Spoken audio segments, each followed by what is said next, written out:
Hello there! We are continuing the September 2023 issue of Motortrend, and last video we stopped on reading about the Lamborghini Jalpa, and we are beginning the Lamborghini history in brief. The 60-year pursuit of the perfect car. Quote, "A Lamborghini has to be beautiful, fast, comfortable, luxurious, and fun to drive. It has to be the best GT ever made," end quote. Ferruccio Lamborghini. Ferruccio Lamborghini was born into a farming family, but it was farm machinery that interested him most. He attended technical school and served as a mechanic in the Italian armed forces during World War II, improvising engineering solutions to keep the army's trucks running. After the war, Lamborghini built farm equipment from war surplus equipment. He soon established Lamborghini Trattori, manufacturing affordable and robust tractors. In 1960, Lamborghini founded Bruciatori to manufacture heating and cooling equipment. This was a far more competitive business than tractors, so he concentrated on after-sales service, deploying 2,000 technicians throughout Italy to provide 24/7 support.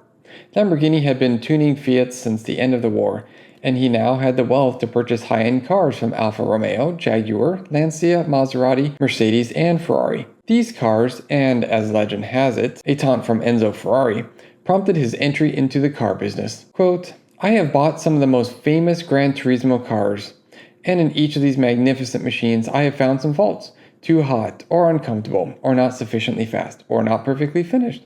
Now I want to make a GT car without faults, a perfect car," end quote. In 1963, he founded Automobili Lamborghini, employing a talented Italian team including Giampaolo Dallara, Paola Stanzini, and New Zealander Bob Wallace, with Giotto Bizzarini as a consultant. Lamborghini built his factory on farmland in St. Agata Bolognese on an easy commute for the skilled workers employed by Ferrari and Maserati in nearby Modena. Lamborghini unveiled its first prototype, the 350 GTV, at the 1963 Turin Auto Show, sans its Bizzarini-designed V12 because it didn't fit inside the original car. The engine bay was ballasted with floor tiles to maintain a proper ride height appearance. The prototype evolved into the production 350 GT, and more models followed. The 400 GT, the mid-engine Mira, and the 4-seat Espada, Islero, and Girarma. As at Bruciatori, Ferruccio recognized how customer satisfaction generated positive publicity. If a Lamborghini broke down, the company would send a mechanic at its own expense, or by phone if necessary, and a letter of apology. The 1960s were boom years for the automaker, but the 1970s were far less kind. There was union strife at the factory, the cars couldn't pass new emissions and safety standards in the lucrative US market, and the American press was critical of their fit and finish. Lamborghini stunned the 1971 Geneva show with the Countach LP500 prototype, but the production car took nearly 3 years to develop. The Urraco, a much-needed low-cost competitor for the Porsche 911 and the Ferrari Dino, forced similar delays. Meanwhile, a deal to deliver 5,000 tractors to Bolivia fell through after a government coup, leaving Lamborghini Trattori with a glut of unsold inventory. With his personal finances in jeopardy, Ferruccio Lamborghini sold 51% of the car company in 1972, though he remained active in its affairs. In 1973, he sold the tractor company, then abruptly unloaded his remaining stake in Automobili Lamborghini and retired. By the time the Countach went on sale in 1974, the world faced an energy crisis and recession. Automobili Lamborghini lost money when business deals with BMW for development of the M1 sports car and Mobility Technology International for the Cheetah military off-roader went sour. New European safety regulations killed the Espada, Urraco, and Silhouette, leaving only the Countach, which still didn't qualify for sale in the US. In 1978, Lamborghini entered bankruptcy proceedings. During a 2-year receivership, Lamborghini developed the lower-cost and US-compliant Jalpa from the discontinued Silhouette, and in 1980, the company was bought by the Swiss McLaren brothers. The Countach was certified for US sale just as the American economy went from bust to boom. The resurgence attracted the attention of the newly cash-rich Chrysler Corporation, which bought Lamborghini in 1987. The new Diablo fueled a profitable half-decade in the 90s, but when CEO Lee Iacocca retired, Chrysler's interest waned. Lamborghini was sold to Indonesian investors, who allowed the product line to stagnate. In 1998, the Volkswagen Group acquired Lamborghini as part of a buying spree that also included Bentley and Bugatti. Innovation returned. Lamborghini developed the Murcielago and Gallardo, then the Aventador, the Huracan, and the Urus. Today, the marquee continues to develop and build its cars at the original factory. 60 years on, Lamborghinis are beautiful, fast, comfortable, luxurious, and huge fun to drive. Ferruccio Lamborghini's pursuit of the perfect car continues, driving 60 years of Lamborghini history. As part of its 60th anniversary celebration, Lamborghini invited us to its St. Agata Bolognese factory for a day of driving in a half dozen of its most iconic cars. Here's what they were like. Driving the 400 GT 2+2. It's complex and enigmatic, like Ferruccio Lamborghini himself. Built between 1966 to 1968, a total of 250 units. No car will bring you closer to Ferruccio Lamborghini's spirit than the 400 GT. This, after all, is the perfected version of the 350 GT, his vision of the ultimate grand tourer. The interior is a cocoon of leather-lined simplicity, cozy but not cramped, with an elegant wood-rimmed wheel and beautiful detailing. The driving position is made for the tall and thin. Being short and fat, I have the steering wheel in my chest and my nose practically smudging the windshield. No matter, the 400 GT transforms everyone into one of the beautiful people. The 320 horsepower 3.9-liter V12 pulls away with surprising docility, but everything changes at 4,000 RPM. The car leaps ahead, engine note turning to a vicious snarl. The brake pedal is firm but effective, just stab it like you mean it. The unassisted steering is a delight, and I find myself hustling this old beauty through the curves with my fingertips. The Miura P400 SV. This may be the greatest thing you'll ever do.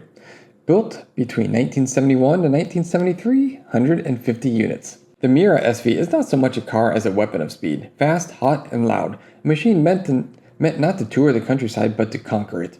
The seat is low, and the driving position is strange, even by Lamborghini standards. With the racing-style pedals close, the steering wheel far away, and the 385 horsepower V12 screaming away just inches from your head. Unlike the GT400, there's no waiting in the Miura. The power comes on hard and fast, and it never relents. Intimidating? No, not in the slightest. And that is the Miura's magic. What should be one of the most frightening cars I'll ever drive is in fact one of the most thrilling. The steering is light and precise, and the back end always feels solidly planted. I quickly ramp up my speed. The Miura cheers me on. I'm grinning like a fool, and I'm pretty sure the car is too. I tear through the countryside and mix it up with Italian rush hour traffic, the kind of mischief you should never get into in such a rare and valuable car, yet the Miura would have it no other way. I've driven a lot of cars, old and new, and this is by far one of the best I've experienced. The Countach 25th Anniversary Edition. Dreams really do come true. Built 1988 to 1990, 658 units. Not the entire Countach line, just the 25th anniversary. If any Lamborghini carries the weight of expectations, it's the Countach, and it absolutely lives up to them. What do you expect from it? Poor egress. Getting into the driver's seat takes a hiking gear and a permit. Heavy controls? The clutch pedal retires the strength of 3 men and a boy. And the low-speed steering effort had me wishing for a third arm. Strange ergonomics? Try power seat controls hidden away in a storage compartment. And power? Hell yes. The 449 horsepower V12 delivers acceleration that feels explosive, even in these days of 700 horsepower pickup trucks and 3.5 second to 60 EVs, all accompanied by a mechanical opera most divine. The Countach is every bit as bonkers as I wanted it to be, yet for all its hairy-chested brutishness, it isn't that difficult to drive, clutch pedal notwithstanding. Visibility is great if you don't care what's behind or next to you, and I love the famously ineffective brakes, which have a magnificent pedal feel that tells you exactly when they're about to become totally useless. I was surprised by how quickly I got comfortable with the driving experience, if not the seat. And before long, as with the Miura, I was driving way faster than I probably should have in such a rare and rarefied car. Like many gearheads, I've dreamed of driving a Countach since childhood, and the reality was better than I could have hoped. The Diablo 6.0 SE. If this is the devil, then please send me to hell. Built 2001, only 44 units. Of all the cars I drove on this magical day, the Diablo was the biggest surprise. It's the missing link, the bridge between the raw brutality of the Miura and the Countach, and the redefined if rough-edged demeanor of today's Aventador and Huracan. Compared to the Countach, ingress is easier, and the leather-slathered interior is properly posh. But least you think Lambo completely lost its marbles, the clutch and shifter are absurdly heavy, and the center stack switchgear looks like it was sourced from Radio Shack. The Diablo's most daunting job was to top the Countach, and it does. The 550 horsepower engine scrambles my brain with ruthless acceleration and an endless power flow. And all-wheel drive lets me dump every inch of torque to the pavement as I blast out of the corners. The steering loads up where it makes sense, and the brakes actually work all the time. But the Diablo is one genie you can put back in the bottle. As fast, as frantic as it is, it'll also pull smoothly away from a stop sign in second gear, and the power steering takes the pain out of parking. Also, from its ridiculous width, this devil is a perfect gentleman. It's the ideal blend of Countach and 400 GT, an insanely powerful supercar that makes a fine grand tour. The Mirror stole my heart, but the Diablo blew my mind. Let me know in the comments if you've heard of this Lamborghini, the Murcielago LP640-4 Versace edition. If you aren't driving fast, you aren't driving. Built between 2006 and 2010, the LP640-4, 20 units. The LP640-4 Versace. Whoa, what is this? A Lamborghini that is actually comfortable to sit in? One where I can easily reach the steering wheel and the pedals? Smooth styling without extraneous scoops and strakes? Goodness, Mildred, I do believe the Germans have arrived. I expected some loss of character, but aside from a firmer than necessary ride, the Murcielago feels right. The highlight is the intuitive steering, which knows when to go heavy and when to go light. The thrust from the 631 horsepower 6.5 liter V12, holy cow. Unlike the happy at any speed Diablo, the Murcielago wants to run. It's tractable enough at low speeds, but as soon as I ask for more power, the Murcielago asks me what the hell I've been waiting for. Part throttle acceleration is ballistic, and the faster I go, the tighter the Murcielago hugs the road. It's a different car, a better car, at 100 miles an hour than it is at 50. This is not Lamborghini trying to find its way under new ownership as I expected. Instead, the Murcielago is the product of a revitalized company that knew precisely where it was going and how it would get there. The roots of the Aventador and even the Huracan are obvious. I can't say I love the Murcielago, but I respect it as one professional respects another. And finally, the Gallardo LP510-4. Different, but same. 2003 to 2005, 3,174 units. My first impression upon climbing into the Gallardo was that the Germans were pushing in a bit too hard. Much of the switchgear is Audi sourced, and the interior is wearing one like a copped out Golf's. Once I start driving though, I see Lambo's strategy. Distract the Germans by letting them cut costs where it matters least, while Italy concentrated on the important stuff. Out on the road, there is not a shadow of a whiff of a hint of doubt that the Gallardo is a proper Lamborghini, if not a perfect one. The 492 horsepower 5 liter V10 builds power progressively and sonorously, just like the V12s, though the gearing is too small. The steering is slow but nicely weighted, and the chassis doesn't hunker down at speeds the same way the Murcielago's does. Most telling, if I push it a little bit, I can keep up with the 12-cylinder cars on my drive route. Sure, it feels like a discount Lambo, but it's still a Lamborghini through and through. Last snippet of the Lamborghini 60 years. The Ferrari taunt that inspired Lamborghini? Maybe.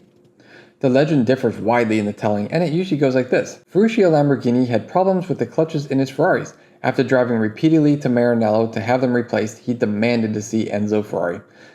Some say Ferrari refused him, but Lamborghini claimed he delivered his message in person. Ferrari, your cars are rubbish. The reported wording of Ferrari's reply varies. According to Lamborghini, it was, you may be able to drive a tractor, but you'll never be able to handle a Ferrari properly. This, Lamborghini later said, was the point where I finally decided to make a perfect car. It's a great story, but did it really happen? Retired Lamborghini test driver Valentino Balboni told Car and Driver he heard it repeatedly from the boss himself. In Balboni's version, Lambo's head mechanic discovered Ferrari was charging 1,000 lire for the same 10 lire clutch Lamborghini used in tractors. But Balboni's predecessor Bob Wallace was doubtful. That's all BS, which Lamborghini himself helped to keep alive. Wallace said in the book Lamborghini, Supercar Supreme. What motivated him to start the company was prestige, plus the fact he thought he could make money at it. We asked automotive historian Massimo Delbo, our guide through Lamborghini's storied history, and he thinks the exchange really happened. His take, true or not, both men would have understood well the publicity value of a feud between Italy's supercar scions. Something was said between them, but only Enzo and Ferruccio knew what it was. I'm sure if they were alive today, we'd still be hearing different versions of the story. Battle of the Beef Blasters. The Chevy Silverado 1500 Trail Boss versus the Ford F-150 Tremor versus the Ram 1500 Rebel versus the Toyota Tundra TRD Pro. With off-road pickups taking over America's roads, we're on the hunt for the best. You can practically hear Yosemite Sam singing, "That's gold in that dirt," as automakers shovel out new off-road versions of seemingly every truck, SUV, and crossover. For this comparison, we collected the most promising trucks from the middle tier. the Silverado 1500 LT Trail Boss, the Ford F-150 Tremor, the 1500 Rebel GT, and the Tundra TRD Pro. We benched the GMC Sierra 1500 AT4 because it's so similar to the Chevy but carries a nearly $6,000 price premium. The Nissan Titan Pro 4X was left out because it didn't stand a chance. All the trucks in this test are outfitted with skid plates, all-terrain tires, locking rear diffs, and lifted suspensions for crawling over boulders, scrambling up loose grades, and paddling through thick mud. While they don't have the high-flying desert running ability of the Raptor or TRX, they aren't posers. We confirmed that at Michigan's Holly Oaks Off-Road Vehicle Park, where the trucks chewed through a 7-layer salad of snow, mud, sand, dirt, rocks, slush, and standing water. Of course, for most buyers, a full-size truck is a daily driver and occasional toy, so we spent just as much time driving suburban streets, rural back roads, and Midwestern highways. The winner is a truck that's as capable of navigating a gnarly, rutted-out trail as it is the wildest habitat in the concrete jungle, the Costco parking lot. The Tundra has elbowed its way into the full-size truck conversation for as long as it's existed. In TRD Pro trim, the new Ford 2022 3rd-gen truck delivers a 437 horsepower, 583 pound-feet elbow drop on the domestic competition. Its hybridized and twin-turbocharged 3.4-liter V6 is the most powerful engine in this test. Fox shocks lend off-road credibility, though the 1.1-inch front suspension lift is about half what Ford, Ram, and Chevy build into their off-roaders. Toyota sets a stiff base price, the highest here by almost $3,000, but with few options, the $73,430 Tundra TRD Pro has the second lowest as tested price. The cheapest entrant, the $69,525 Silverado Trail Boss, slides in about $4,500 under the Toyota and feels like a stripper by comparison. Finished in basic black inside and out, it has no sunroof, and due to the chip shortage that won't quit, the heated seat buttons in our Chevy truck are purely decorative until Chevy retrofits the missing part. The other competitors have driving modes tailored to different types of terrain, but the Trail Boss is so confident in its ability to manage anything, it has just two settings, normal and off-road. It's also the only truck here without a driver-selectable locking rear differential. Instead, the Trail Boss's rear diff locks automatically once there's a 100 RPM, about 3 miles an hour, difference between the left and right wheels. Chevy offers the Trail Boss with the full range of Silverado engines, a diesel inline-6, a gas 4-cylinder, or 2 V8s. For the sake of parity with the Toyota, our test truck is powered by the top dog, the 420 horsepower 6.2-liter V8. At the opposite end of the spectrum, the Ram 1500 Rebel GT 4x4 rings in at $79,895 thanks to a spread of a la carte options.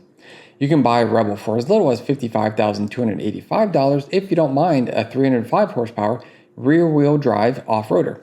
We obviously needed the sole engine upgrade, the $29,995 395 horsepower 5.7-liter V8 with the eTorque 48-volt mile hybrid system, and the $1,805 air springs that can lift the body 2 inches over the normal ride height. Several 4-figure packages gilded the interior with luxuries and convenience amenities, including the 12-inch vertical touchscreen.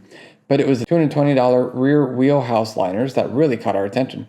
The Porsche-like approach in offering an extensive and pricey options menu has a Porsche-like result. This Rebel lands within $1,000 of the F-150 Raptor's base price. Using a Raptor in this comparison would have been the vehicular equivalent of bringing a bazooka to a knife fight. Instead, we pulled in a $75,250 F-150 Tremor. The Ford's unique party trick is a clever piece of software called Trail Turn, which drags the inside rear brake for tighter corners. The Tremor is also the only truck in this test to offer a limited slip front diff, though our truck wasn't equipped with the $500 option. Tremor buyers have the choice of the F-150's 5-liter naturally aspirated V8 or 3.5-liter twin-turbo V6 at no cost. Both engines make 400 horsepower, but one is a clear upgrade over the other. The blown 6-cylinder powering our test truck packs an extra 90 pound-feet of torque, with its 500 pound-feet peak coming on 1,150 RPMs earlier. Ford's 3.5-liter V6 makes a powerful argument that the naturally aspirated V8 pickup is obsolete. The EcoBoost engine charges hard through its entire 6,200 RPM range with a pile of low RPM torque for hauling loads and an energetic top end for hauling ass. Helped by the short final drive ratio, the Tremor turns its beefy power band into a swift 5.5 second 0 to 60 time, the quickest in the competition even though it's neither the most powerful nor the lightest truck. The horsepower champ, the Tundra TRD Pro, is saddled with the added mass of a hybrid system that raises its curb weight to an unhealthy 6,166 pounds. It pulls off a brisk 5.9 second 60-mile-an-hour run, but that's only good enough for third place in this fast-moving crowd. Ironically, the truck with the big electric motor occasionally reminded us of a diesel. Toyota's 10-speed transmission short shifts in the second gear before 5,000 RPM at full throttle, and the 3.4-liter V6 emits a coarse chatter when it idles, which admittedly isn't often because the engine typically shuts down and stops. Although the electric motor pitches in as much as 48 horsepower and 184 pound-feet, the TRD Pro feels neither smoother nor punchier off the line than the gas trucks. Toyota tries to elevate the experience by dubbing in the sound of Lexus's 5-liter naturally aspirated V8, which sounds awesome but flagrantly fake in this truck. In the Chevy and Ram, you hear and feel a V8 rumble. The Trail Boss's 6.2-liter and the Rebel's 5.7-liter have similar big displacement personalities. A throaty exhaust growl, a gentle lope at idle, and raw intensity at full throttle. Line up the two V8 trucks for a side-by-side race, though, and the Trail Boss puts a lot of distance between the Rebel and in short order. The Silverado trails the F-150 to 60 miles an hour by just 0.2 seconds, stopping the clock after 5.7 seconds. The Ram's 395 horsepower can only muster an uncompetitive 6.6 second saunter. We could live with the Ram's acceleration. It's not exactly slow, but we wouldn't risk living with its 48-volt e-torque system. An electrical fault during our comparison turned the engine stop-start system into a half-functioning engine stop system. The V8 still shut down at traffic lights, but it was on the driver to shift to neutral and thumb the ignition button to refire the engine. This isn't the first time such a 48-volt system has gone on the fritz for us, and there are plenty of frustrated owners posting about similar issues in online forums. A couple years ago, we would have simply told buyers to choose the 5.7-liter V8 without e-torque. Unfortunately, that's no longer an option. That's a shame because the Rebel is otherwise a paragon of on-road composure. Since jettisoning the rear leaf springs in 2009, the Ram 1500 has offered the most comfortable and most controlled ride along full-size trucks, and there's no evidence that will change anytime soon. Where the Trail Boss and Tremor shimmy and pogo over washboard gravel roads, the Rebel drives like it has 1,000 pounds in the bed pressing down on the rear axle. The Silverado's relative lightness pays off in pretty much every other situation though. The Trail Boss drives with a sense of smallness compared to other trucks, which feel every bit as massive as they are. It effortlessly follows winding roads with steering feel and brake pedal feel that exceed our expectations for any pickup, especially one wearing all-terrain tires. It's no surprise then that the Trail Boss posted the quickest lap in our Figure 8 test. The Tundra stopped shortest from 60 miles an hour and tied for the best cornering grip, but don't be fooled into thinking it's as deft as the Chevy. The TRD Pro's Falcon Wild Peak A/T3W tires look like they had 40,000 miles on them, despite the odometer showing fewer than 8,000. The worn tread blocks and rounded over shoulders earned those performance wins, not the truck. In fact, our judges struggled to come up with much praise for the way the Toyota drives. The ride is busy, and the constant jostling revealed a couple persistent rattles in the cabin. The Tremor squeezes into the space between the Rebel and the Trail Boss. It's not as cushy as the Ram or as dynamically deft as the Chevy. Yet in finding the right balance of attributes, Ford has built a truck that is both athletic and comfortable with the best all-around skill set for most buyers. The stout structure minimizes and masks the bending and torsion inherent in a body-on-frame truck, which pays dividends on-road and off. The F-150's General Grabber A/TX tires left us surprised and impressed at Hollyoaks. They found the grip to claw up mud-slicked hills at a walking pace, even when the other trucks needed a burst of speed to make it to the top. The Tremor effortlessly motored up a steep and lumpy step-like rock feature with the least tire slip, making the climb look as easy as inching up a paved driveway. The suspension also came into its element, the rougher the terrain and the harder we drove it. The Silverado's backroad agility translates into playful competence off-road. It feels more spry than the competitors and has a goat-like ability to find and claim the highest ground. The automatic locking rear differential occasionally requires patience though. If you find yourself stopped halfway up a slick grade, you often have to spin the tires and wait for the diff to do its thing to resume the climb. It's often easier and quicker to back down and just carry a bunch of speed through the loosest loam. Both the Trail Boss and the Rebel wear 275 with Goodyear Wrangler Dura Track tires, yet the Ram struggled to find the grip that made the Chevy so spirited in the mud. We attribute a lot of this clumsiness to the Rebel's 5,870 pound weight. We could have saved a few pounds without the air springs. The ability to raise the body over tall obstacles is a luxury we didn't need in Michigan. We would have had more use for a forward-facing camera, conspicuously missing only in the most expensive truck. As the surface turned into a soft, mucky mess, the Tundra TRD Pro needed more speed and more advanced planning to make it up Holly Oaks hills. The used-up Falcons did the TRD Pro no favors, and the early spring slopped. But even on fresh rubber, the Tundra wouldn't have challenged its peers. Its rear diff can only be locked in 4-low, and you have to come to a complete stop and wait an eternity for the transfer case to shift. The rattles we noticed during our road evaluations were amplified into a bona fide racket off-road. The Tundra is also the only truck in the test without a 4-auto mode that performs like all-wheel drive. That feature, which is invaluable on snow-covered paved roads, should be mandatory equipped in a $70,000 truck. Both the TRD Pro and the Rebel have a tendency to be sucked into deep ruts and pushed around with violent side-to-side shoves as they follow the grooves cut into the terrain.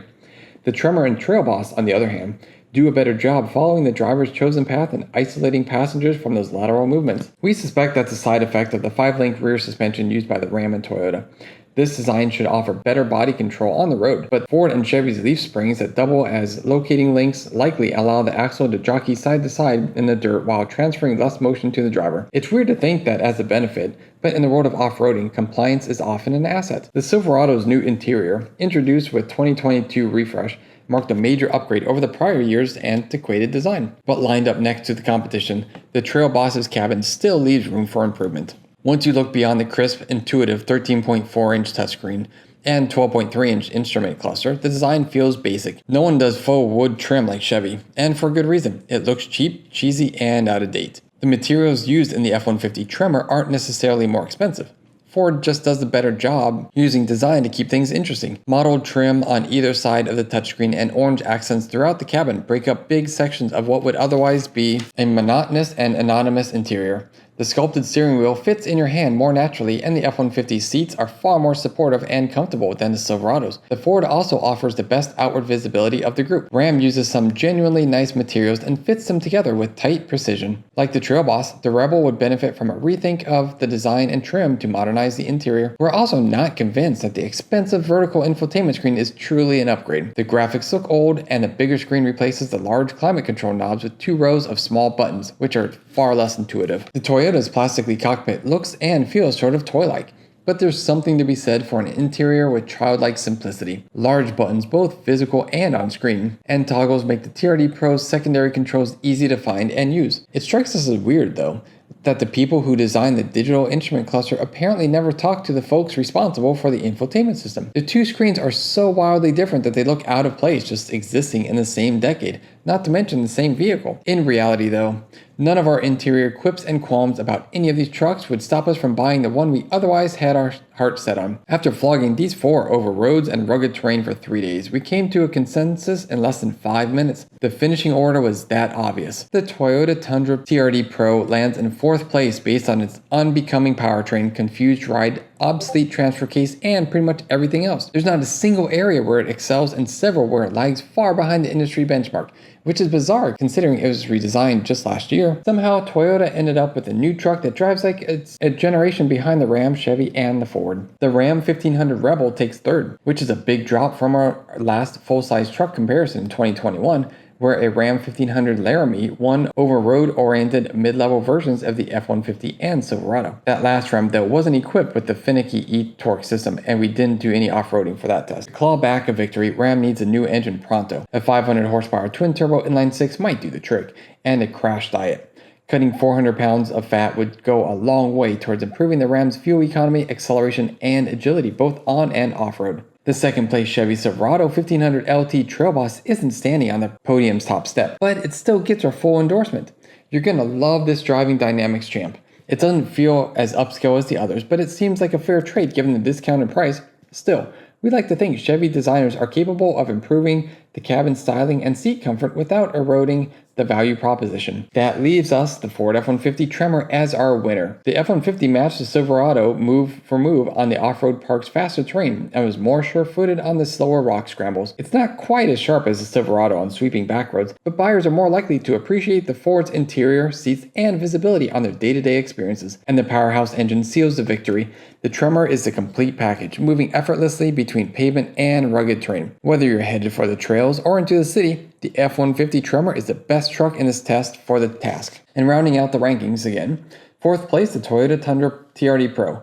The pros: crawls competently over rocks, intuitive controls, and looks tough. The cons: bizarre powertrain characteristics, a busy ride, and last generation 4x4 tech. The verdict: the newest truck in the test feels like the oldest. The 3rd place Ram 1500 Rebel GT 4x4. Pros: driver ride quality, excellent interior fit and finish, carnivorous rear seat. The cons: trouble-prone mild hybrid system, pricey a la carte options, heavier and slower than it should be. The verdict: the pickup with the best road manners is overdue for an engine upgrade. The 2nd place, the Chevy Silverado 1500 LT Trail Boss. The pros: big V8 presence and power, nimble chassis, loves mud more than a Labrador in July. The cons: interior needs more work, seats could be more supportive, rear diff only locks once the wheels slip. The verdict: Chevy's Boss is a dynamic rock star and an even better value. The 1st place Ford F-150 Tremor. The pros: power and torque in spades, at home in the dirt and on the street, smart, functional cockpit. The cons: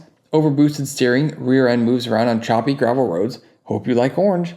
Verdict: the Tremor is an all-around performer with few compromises.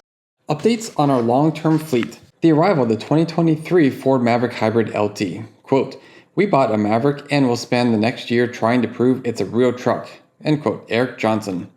Base price of $25,950. The as-tested price is $30,355. EPA is 40, 33, 37 miles per gallon combined. We warmed up to the Ford Maverick from the moment we laid hands on it at our 2022 Truck of the Year competition, where it fell just 1 vote shy of the golden calipers behind the winning Rivian R1T. Over multiple days of testing, the compact pickup proved adept at towing, hauling, and having a bed, all important components of being a truck. Yet corners of the internet still howl in protestation that the Maverick is too small, too unibody, too wimpy to be a real truck. So we bought one. That's right, Motortrend plunked down its own cold hard cash on a 2023 Ford Maverick XLT Hybrid to prove the haters wrong. That's the plan anyway. We opted for the hybrid powertrain not only to see if it would hold up the trucky task, but also because this means our pickup must be front-wheel drive. All-wheel drive is limited to the 2-liter turbo inline-4 model, yet another hurdle in the Maverick's quest to be considered a real boy. After poring over the truck's base, XLT, and Lariat trims, it became clear the $25,950 XLT, now it's $26,450, was the sweet spot in terms of base price and available options. We wanted cloth seats too. Fancy vinyl is standard in the Lariat. Because, well, you'll see in a minute. Our truck is currently based in Detroit, which meant we were essentially required to order the XLT luxury package and its heated steering wheel, wiper deicer, heated side mirrors, and heated seats. The last feature is why we wanted cloth.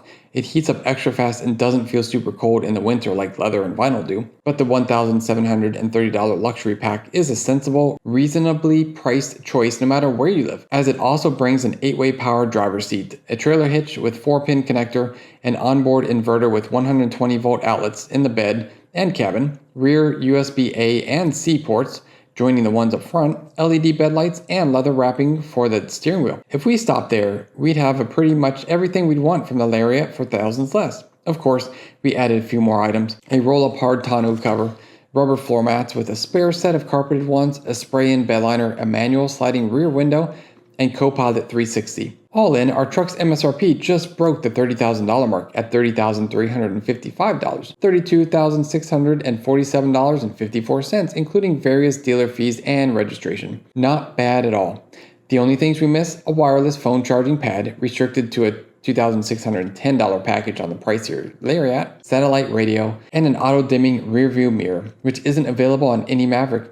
But stay tuned, as we plan to add items from this list and more to our truck throughout our ownership, such as accessories designed to work with the Ford's fits sockets. A couple of months in, we love this thing. We haven't yet put its 2,000 pounds of towing capability to work or loaded the bed anywhere near the 1,500 pound payload limit, but we have picked up a pile of flat pack furniture, as well as hauled a load of junk and reams of cardboard all at once to our local recycle reuse center. We have also found our Maverick to be an agreeable commuter with a comfortable ride, great visibility, and standout fuel economy considering its largely seen highway duty. To date, we're averaging 34.6 miles per gallon. The reasonably smooth hybrid setup combines a 2.5-liter inline-4 with 2 motors and a small battery pack to deliver 191 horsepower and 173 pound-feet of torque. even offering a mediocre of usable all-electric driving in light load situations. It's also reasonably quick without a load, getting to 60 miles an hour in 7.7 seconds. Our only complaint thus far involves the hybrid's regenerative brakes. There's the occasional sudden jerk when nearing a stop as the regen system hands over to the friction brakes. The engine makes somewhat of a racket when it roars back to life too, but this is a cheap, cheerful truck, not a sensory deprivation chamber. Now that the Michigan weather has cleared, we'll be able to better put the Maverick's truckishness up to the test, lugging toys and families up north and trying its hand off-road to see if the little front-wheel drive truck that could really can.